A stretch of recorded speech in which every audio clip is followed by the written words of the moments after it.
You know what? One of the strangest tech words of 2026 sounds like a joke. RAMageddon. It sounds like the name of a disaster movie. But it is not about meteors. It is not about robots attacking Earth. It is about something much smaller. RAM. The memory inside your phone. The memory inside your laptop. The memory inside your gaming PC. The memory that helps your apps open, your browser tabs stay alive, and your device feel fast. And now, this small hidden part is becoming part of a much bigger global fight. Because RAMageddon may explain why your next laptop costs more. It may explain why your next phone has less memory than expected. It may even explain why upgrading your computer suddenly feels expensive. So let's dive into it here, right now. First, what does RAMageddon even mean? The word is simple, RAMageddon, RAM plus Armageddon. RAM means random access memory. It is the short-term working memory of a device. When you open apps, switch between tabs, edit videos, play games, or multitask, your device uses RAM. Armageddon is often used to describe a huge disaster or final crisis. So RAMageddon means a disaster-level crisis in memory chips. But this was not an official industry term. It did not come from a government report. It did not come from a chip company announcement. It spread like many internet words do. Through tech headlines, PC builder forums, YouTube discussions, and people warning each other about rising prices. At first, it sounded funny. Then people started noticing something serious. RAM prices were rising. PC parts were getting more expensive. Laptop makers were warning about higher costs. Phone makers were starting to feel pressure. And suddenly, the joke had a real problem behind it. The main reason is artificial intelligence. When people think of AI, they usually imagine chatbots, image generators, smart assistants, and futuristic robots. But AI is not just software. AI lives inside real buildings, huge data centers, rows of servers, cooling systems, power cables, chips, storage, and a massive amount of memory. That is the part most people do not see.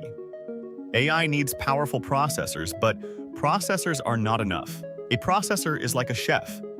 Memory is like the kitchen counter. If the counter is too small, the chef has nowhere to work. AI models need huge amounts of data ready at high speed. That means they need fast memory. And the bigger the AI model gets, the more memory it needs. This is why memory chips became so valuable. Companies building AI data centers are buying huge amounts of advanced memory. Cloud companies are buying servers. AI companies are buying servers.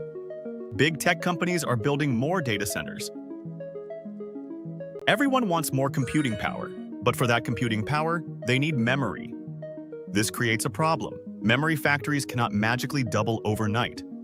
Chip factories are expensive. New production lines take time. Machines are limited. Skilled workers are limited. And companies have to decide what kind of memory they want to make.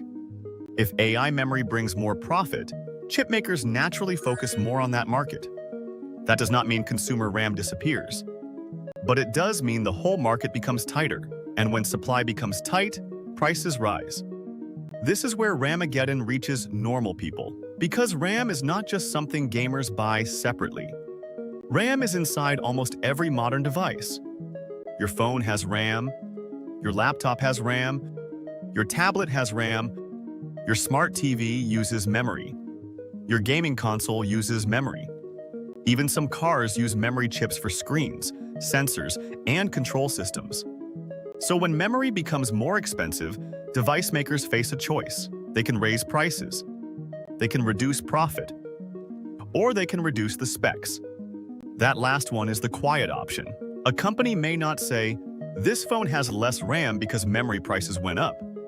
Instead, the base model may simply stay at 4 GB. A budget phone may not move to 6 GB. A laptop may still start at 8 GB. A storage upgrade may cost more than expected. The device still looks normal. The box still looks premium. The ad still looks exciting. But the value may have changed. That is why RAMageddon is not always dramatic. You may not see empty shelves. You may not see a big warning sign. You may just see higher prices, or weaker base models, or expensive upgrades. That makes it feel invisible. It becomes a hidden cost inside everyday technology. For years, people expected electronics to get better and cheaper. Phones got faster, laptops got thinner, storage got bigger, memory got cheaper. That was the normal story, but AI changed the demand. Now your next laptop is not only competing with other laptops, it is competing with data centers. A normal person may want a laptop for school, work, games, or editing videos. A data center may want thousands of servers running every hour of the day. Both need memory, but only one can place massive supply orders. Only one can sign long-term contracts. Only one can pay premium prices at huge scale. That is why budget devices may feel the pressure first. A flagship phone already costs a lot. A premium laptop already has a high price. Those companies can hide some extra cost, but budget phones and entry-level laptops have very little room. If RAM costs more, something has to change. The price may go up. The RAM may stay low. The storage may stay small, or the company may use older parts. For buyers, the effect is simple. You may pay more for the same device, or you may pay the same amount for weaker specs. This is why RAMageddon is more than a PC building problem. It is an everyday electronics problem. It connects the AI boom to your shopping cart. It connects data centers to your phone store. It connects cloud computing to your laptop price tag. And it shows something important about modern technology. AI may feel invisible, but it is not invisible. Every AI answer needs real machines. Those machines need chips. Those chips need memory. That memory comes from the same global industry that makes parts for consumer devices. So when AI demand explodes, the impact does not stay inside the cloud. It moves into factories. It moves into supply chains. It moves into prices. And eventually, it reaches your next purchase. That is the real story behind RAMageddon. The word sounds funny, but the pressure behind it is real. It is a meme name for a memory squeeze. And it is a reminder that the AI race is not only about smarter software, it is also about physical parts. Tiny chips, huge factories, massive data centers, and everyday devices that may become more expensive because of them. So the next time you see a laptop with less RAM than expected, or a phone upgrade that costs more than last year, remember this word, RAMageddon, a strange internet nickname for a very real tech problem. The biggest change in tech is not on the screen. It is inside the tiny chip you never think about. If this made you understand the memory chip crisis, then like, share, and subscribe if you would like to see more hidden stories behind everyday technology.